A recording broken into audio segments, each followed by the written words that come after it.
السلام عليكم ورحمة الله وبركاته. نحمده ونستعينه ونستغفره ونؤمن به ونتوكل عليه ونعوذ بالله من شرور أنفسنا ومن سيئات أعمالنا. من يهده الله فلا مضل له ومن يضلله فلا هادي له. ونشهد أن لا إله إلا الله وحده لا شريك له. ونشهد أن سيدنا مولانا محمدا عبده ورسوله. قال الله تعالى في القرآن العظيم والفرقان المجيد: أعوذ بالله من الشيطان الرجيم. بفضل بسم الله الرحمن الرحيم. يا أيها الذين آمنوا ما لكم إذا قيل لكم انفروا في سبيل الله اثاقلتم إلى الأرض أرضيتم بالحياة الدنيا من الآخرة فما متاع الحياة الدنيا في الآخرة إلا قليل. قال نبينا صلى الله عليه وسلم: أفضل الصيام بعد شهر رمضان شهر الله المحرم، أو كما قال عليه الصلاة والسلام وتسليم. صدق الله المولانا العلي العظيم. صدق النبي صلى الله عليه وسلم. رب اشرح لي صدري ويسر لي أمري واحلل عقدة من لساني يفقه قولي.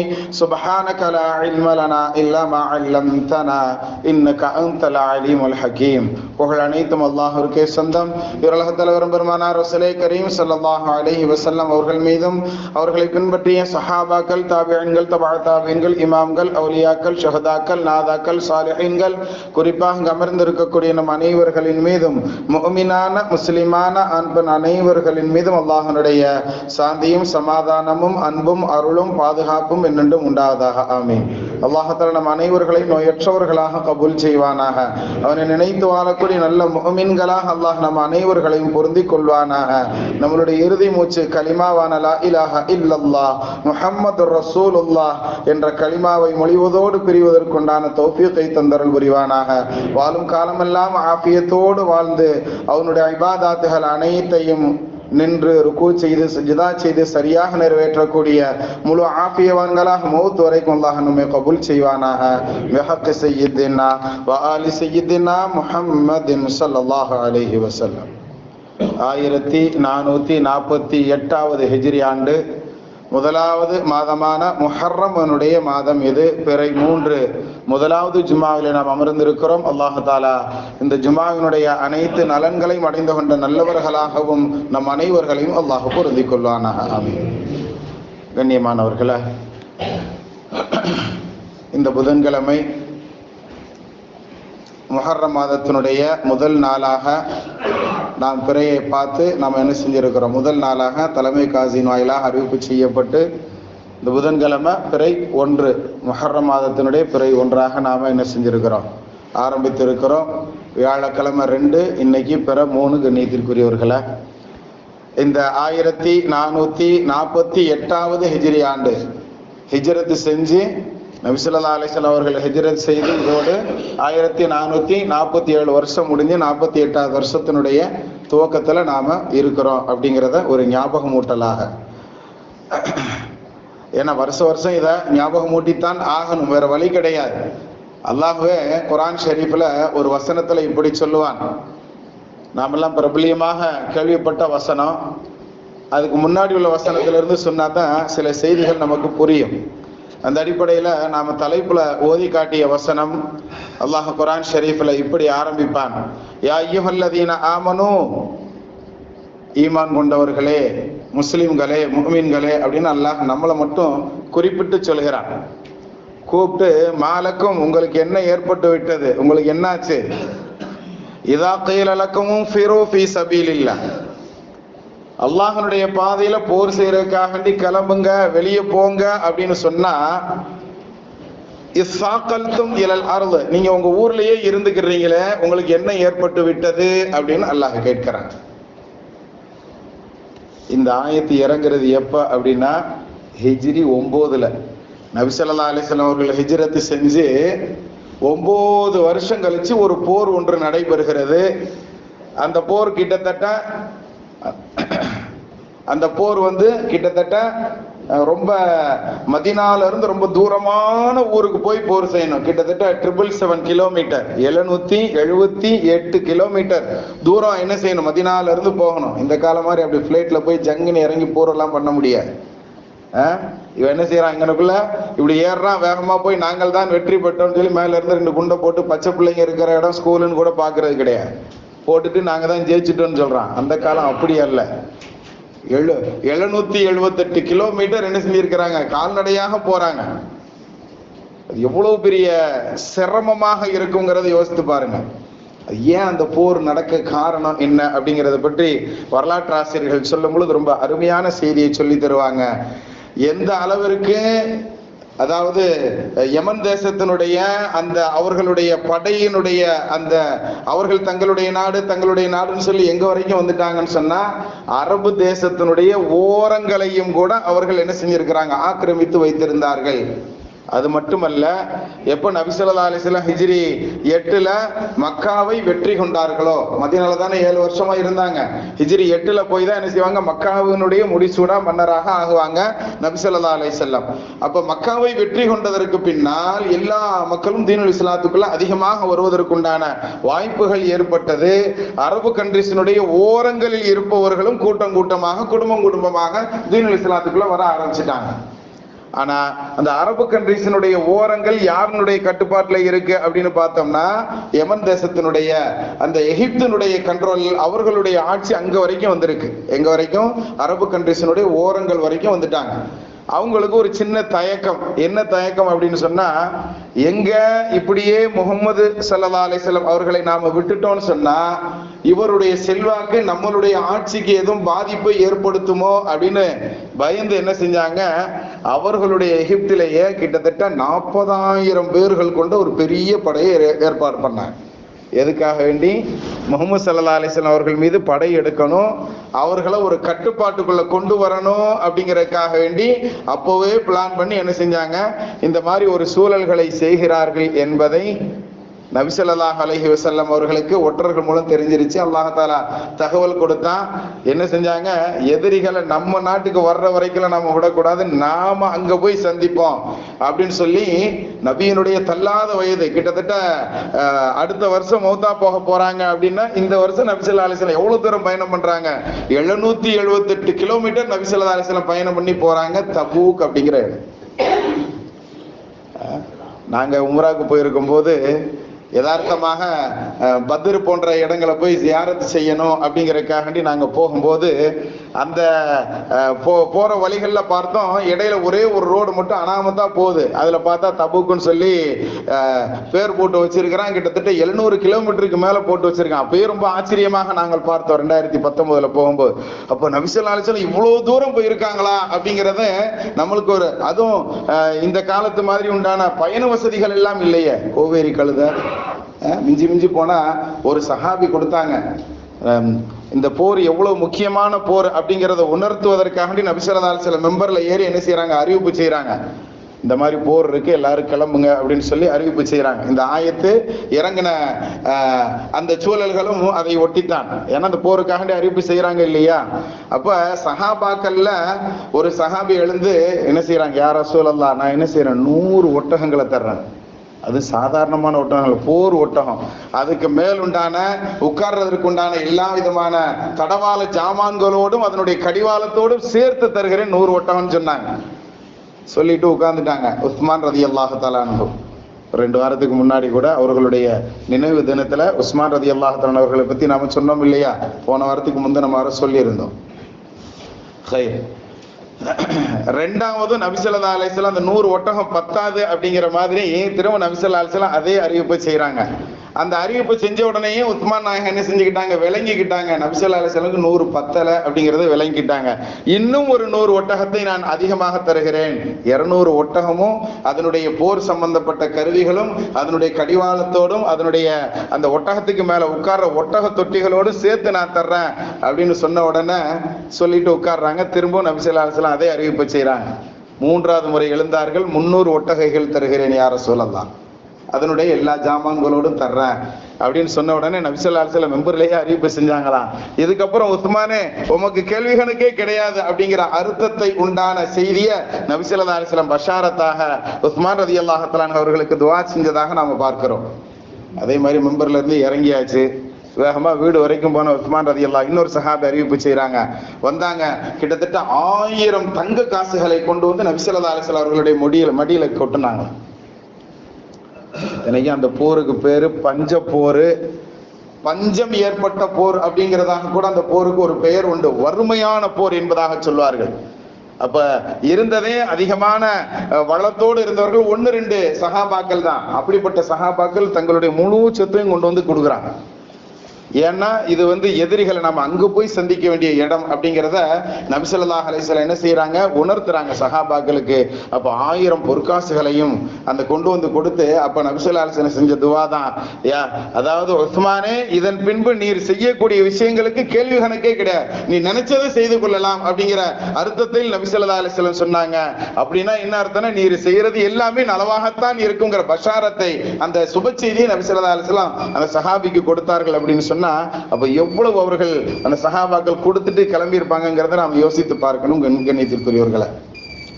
ஆனா அப்படி இருந்தும் ஒரு 30 சஹாபாக்கள் 30 நபர்களால் இஸ்லாமியர்களால் போக முடியல. அதுலயும் அந்த 30 நபர்கள்லையும் முடியாத காரணத்தினால் போக முடியாதவர்கள் வேறு. அவங்க அந்த போன காலம் இருக்குத கொடுமையான வெயில் காலம். இந்த காலத்தை எடுத்துக்கிடலாம், நம்ம ஏசியில அல்ஹம்துலில்லாஹ்னு உட்கார்ந்துருங்க, இதே ஃபர்ஸ்ட் ஃப்ளோர்ல போய் உட்கார்ந்து பாருங்க, அதனுடைய நிலவரங்கள் தெரியும், இந்த வெயிலினுடைய தாக்கம் நமக்கு தெரியும். ஆனா அந்த வெயில், பாலைவன வெயிலையும் கூட எந்த விதமான வசதிகளும் இல்லாமல் 778 கிலோமீட்டர் தூரம் பயணம் செஞ்சு போறாங்க, கொடுமையான வெயில் காலம். அதுவும் இல்லாம பேரிச்சம்பளம் அறுவடை சீசன் எப்பன்னு பார்த்தோம்னு சொன்னா வெயில் காலத்துலதான் அறுவடை சீசன் வரும்.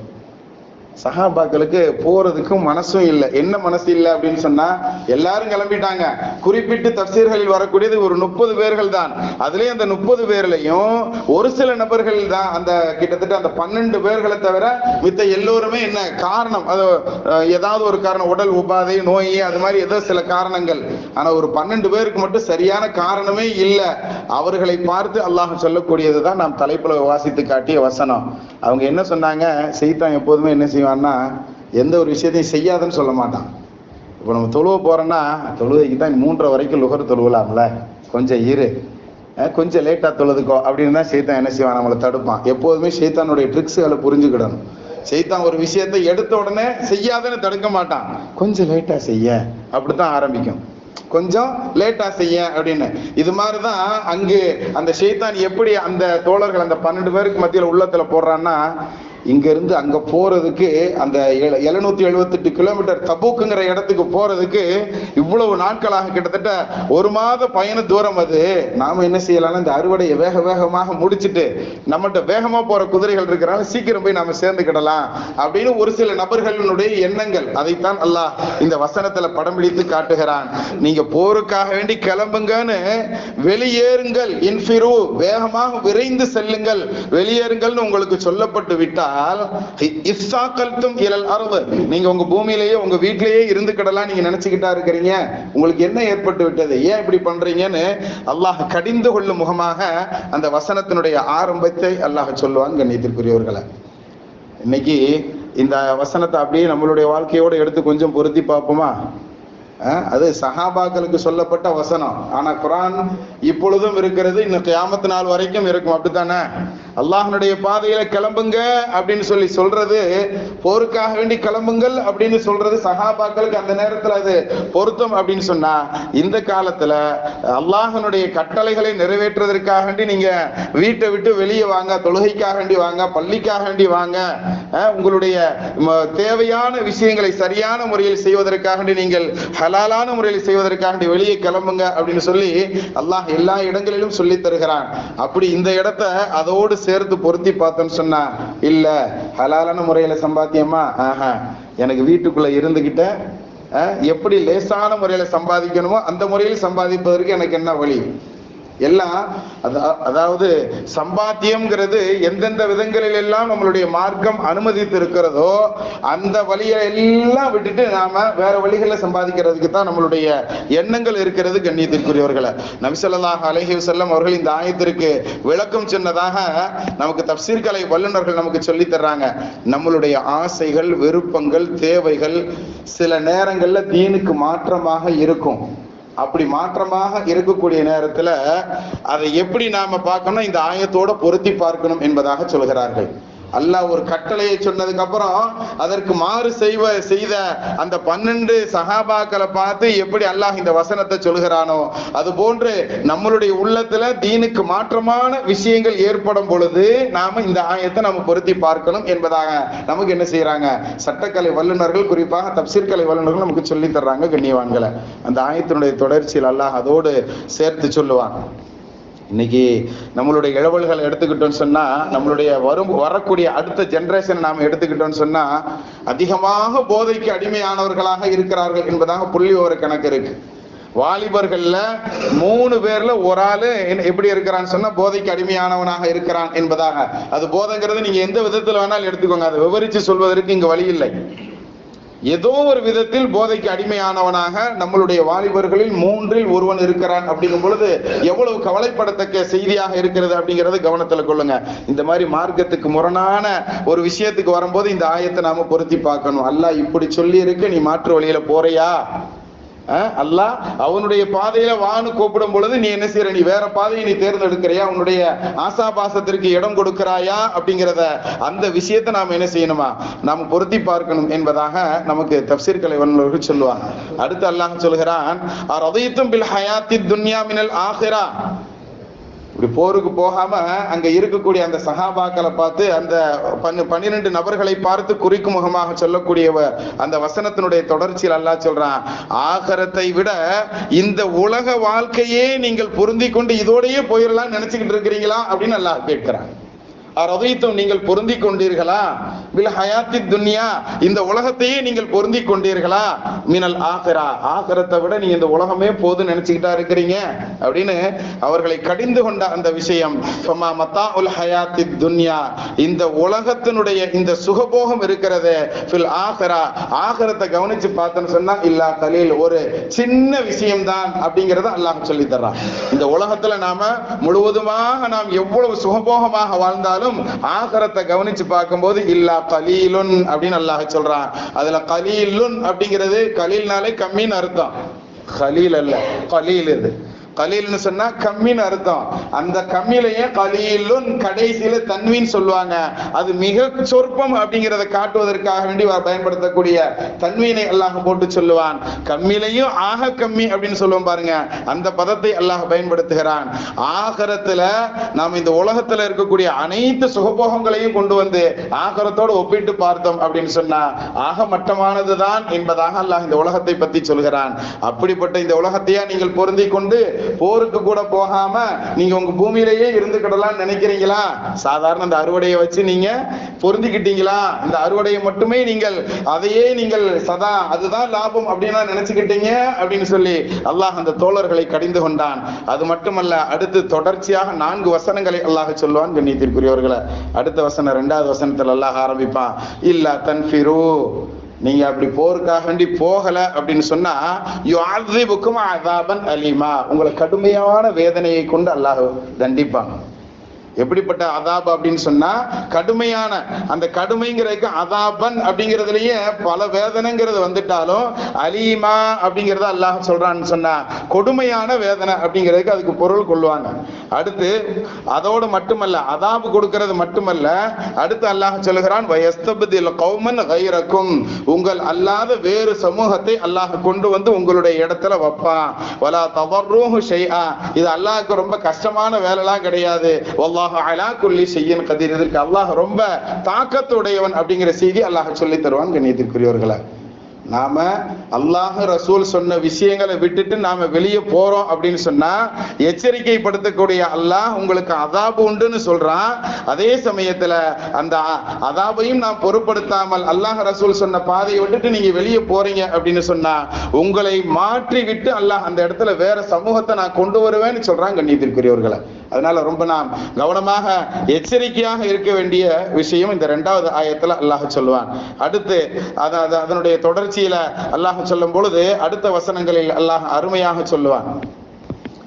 3வது வசனம், அந்த வசனம் தான் இந்த ஹிஜ்ரி அப்படிங்கிறதுக்கு ரொம்ப பொருத்தமானது. என்ன அப்படின்னு சொன்னா, இப்ப நடந்துகிட்டு இருக்கிற இந்த நிகழ்வு ஹிஜ்ரி 9ல அல்லாஹ்தால இந்த ஆயத்தை இறக்கி சொல்லிக்கிட்டு இருக்கிறான். இந்த ஆயத்தை இறக்கி சொல்லிக்கிட்டு இருக்கும் போது ஹிஜ்ரி 1ல நபி ஸல்லல்லாஹு அலைஹி வஸல்லம் ஹிஜ்ரத் செஞ்சாங்க பாருங்க, அந்த இடத்தை 3வது வசனத்துல அல்லாஹ் தஆலா கொண்டு வந்து சொல்றான். நீங்க என்னமோ நினைச்சுக்கிட்டு இருக்கிறீங்களா, நீங்க தான் நபிக்கு உதவி செஞ்சு நீங்க தான் நபிக்காக வேண்டி நின்று போர் செஞ்சு அவரை காப்பாத்துறீங்க அப்படின்னு நினைச்சுக்கிட்டா இருக்கிறீங்க. நான் உதவி செய்வேன். எப்படி தெரியுமா, அந்த அதாவது ஹிஜ்ரத் செஞ்சு வரும்போது அந்த குகையில 2 பேர் மட்டும் தனிச்சிருந்தாங்களே, அப்படி தனித்திருந்த தன்னுடைய தோழரோடு உரையாடினார் பாருங்க. லா தஹஸன் இன்னல்லாஹ மஅனா, அல்லாஹ் நம்மோடு இருக்கிறான், கவலைப்படாதீங்க அபூபக்கரேன்னு சொன்னார் பாருங்க. அந்த இடத்துல நாம் எப்படி உதவி செஞ்சோம் தெரியுமா, அவர்களுடைய கண்களுக்கு தெரியாத பெரும் படையை கொண்டு நாம் அவர்களை பாதுகாத்தோம் அப்படின்னு அல்லாஹ் சொல்றான்.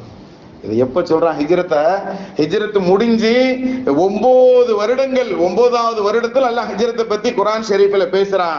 நீங்கள் நபிக்காக வேண்டி போர் செய்யறதுக்காக வேண்டி இந்த தபூக்குனுடைய யுத்தத்துக்கு நீங்க கிளம்பி போகலன்னா நம்மளை வச்சுதான் நபிக்கு வெற்றி அப்படின்லாம் நீங்க நினைக்காதீங்க. நீங்க இல்லாட்டிலும் யாருமே இல்லாத அந்த இடத்தில் நாம் எப்படி நபியை பாதுகாத்தோமோ, எப்படி அவருக்கு வெற்றியை கொடுத்தோமோ அந்த ஹிஜ்ரத்துல, அதே மாதிரி இந்த இடத்திலேயும் நம்மளுக்கு உதவ முடியும், எங்களால் முடியும் அல்லாஹ் அந்த வசனத்துல ஹிஜ்ரத் அங்கு ஞாபகம் காட்டுகிறான் கண்ணியத்திற்குரியவர்களை. இதுதான் இங்க நமக்கு உண்டான பாடம். நம்ம எல்லா இடங்களிலும் நம்மளை வச்சுதான் எல்லாமே நடக்குது அப்படிங்கிற அந்த எண்ணங்கள் நம்மள்ட்ட இருந்து நம்ம எடுத்துடணுங்கிறத அல்லாஹ் நமக்கு என்ன செய்யறான், இந்த ஹிஜ்ரத்தின் மூலமாக அதையும் ஒரு படிப்பினையாக சொல்லி தருகிறான் கண்ணியத்திற்குரியவர்களை. இல்லா தன்சுருஹு ஃபகத் நஸரஹுல்லாஹு இது அக்ரஜஹுல் லதீன கஃபரு தானியத்னை இதுஹுமா ஃபில் கார் இது யகூலு லிசாஹிபிஹி லா தஹஸன் இன்னல்லாஹ மஅனா. நீங்க உதவி செய்யலனா என்ன, நாங்க உதவி செய்வோம். பக்கத்து நஸரஹுல்லாஹ், அல்லாஹ் அவருக்கு திட்டமாக இதுக்கு முன்னாடியே ஒரு இடத்துல உதவி செய்திருக்கிறான். இது அக்ரஜஹுல் லதீன கஃபரு, அவரை காபிர்கள் வெளியாக்கிய பொழுது, மக்கால இருந்து வெளியேத்தினாங்கல்ல, அந்த நேரத்துல சானியத்னை இதுஹுமா ஃபில் கார், அந்த குகையில 2 பவர்களில் 2ஆம் அவராக இருந்தவர் இது யகூலு லிசாஹிபிஹி, தனது சாஹிபுக்கு சொன்னார், லா தஹஸன் இன்னல்லாஹ மஅனா, கவலைப்படாதீங்க அல்லாஹ் நம்மோடு இருக்கிறான் அப்படின்னு சொன்னா அப்படிங்கிற அந்த செய்தி அல்லாஹ் வரிசையாக சொல்வான். எப்படி அந்த ஹிஜ்ரத்தினுடைய நேரத்தில் நாம் உதவி செஞ்சோமோ அது மாதிரி எல்லா காலத்திலும் உதவி செய்வதற்கு நாம் தயாராக இருக்கிறோங்கிற நபிக்கு உண்டான சுப செய்தியாகவும் அந்த வசனம் சொல்லப்பட்டது கண்ணியத்திற்குரியவர்களை. அல்லாஹ் தஆலா அந்த ஹிஜ்ரத்தோடு பொருந்தி பார்த்து வாழக்கூடிய நல்வாழ்வை அல்லாஹ் நம் அனைவர்களுக்கும் நசீபாக்கி தருவானாக. பிஹக்கி சய்யிதினா வ ஆலி சய்யிதினா முஹம்மதின் ஸல்லல்லாஹு அலைஹி வஸல்லம். வரக்கூடிய வியாழக்கிழமை வெள்ளிக்கிழமை இந்த 2 நாளும் நோன்பு பிடிக்கிறது ரொம்ப ஏற்றமான சுன்னத்து. அதனால் அதை இன்ஷா அல்லாஹ் ஃபாலோ பண்ணலாமா. முஹர்ரம் மாதத்தினுடைய அந்த 2 நோன்புகள், அந்த குறிப்பாக வியாழன் வெள்ளி, அப்படி இல்லைன்னு சொன்னால் வெள்ளிக்கிழமை அல்லது சனிக்கிழமை, இல்லை 2 நோன்பு வைக்கிறதுக்கு முடியாதுங்கிறவங்க குறைந்தபட்சம் வெள்ளிக்கிழமையாவது அந்த சுன்னத்தான நோன்பை பிடிப்பதற்கு முயற்சி செய்யுங்கள். அல்லாஹ் தஆலா அருள் புரிவானாக.